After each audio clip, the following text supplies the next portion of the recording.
శ్రీ విష్ణు సహస్రనామ స్తోత్రం 66వ శ్లోకం.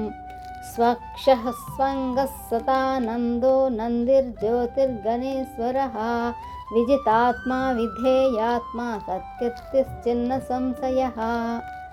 స్వక్షః స్వంగః సదానందో నందిర్జ్యోతిర్గణేశ్వరః విజితాత్మా విధేయాత్మా సత్కీర్తిశ్చిన్న సంశయః.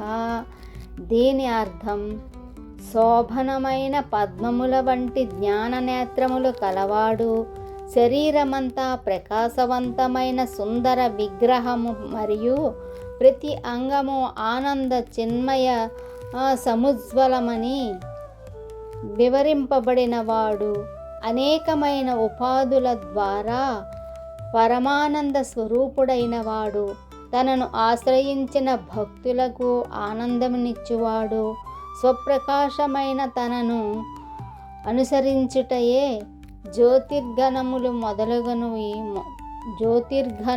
మొదలగునవి ప్రకాశింపజేయువాడు, వాటికి ప్రభువైనవాడు, సర్వబంధాలకు కారణమైన మనస్సును జయించుట చేత రాగద్వేషరహితుడై నిష్కల్మష అంతఃకరణంతో ఆత్మ ఆనందమును అనుభవించువాడు, సత్యమైన యశస్సు గలవాడై సత్కీర్తి అని కీర్తించబడివాడు,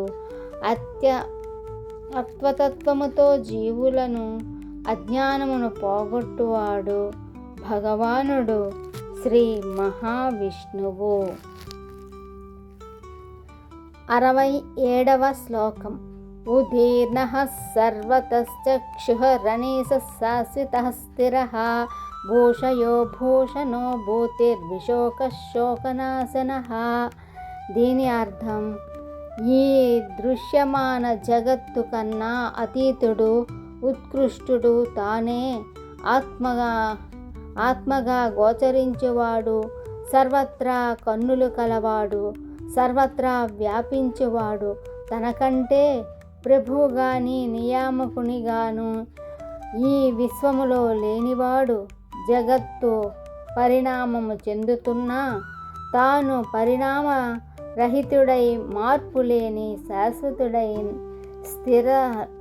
స్థిరుడైనవాడు, ప్రళయకాలమునందు భూమి భగవానుని యందు శయనించును, కావున తాను భూషయః అని కీర్తించబడువాడు. ధర్మరక్షణార్థం తన అద్భుత అవతారాల విశేషాలతో భూమిని అలరించువాడు, సర్వ ఐశ్వర్యములకు నిలయమైన సత్యస్వరూపుడు, ఆత్మగాను గాన మనోబుద్ధులకతీతంగా ఉంటూ శోకమోహము లేనివాడు, ఈ సంసార సాగరంలో బాధలో ఉన్న భక్తులు తనపై మనస్సు నిలిపి ధ్యానించినచో ఉద్ధరింపబడువాడు, శోక వినాశకః అని కీర్తించబడువాడు భగవానుడు శ్రీ మహావిష్ణు.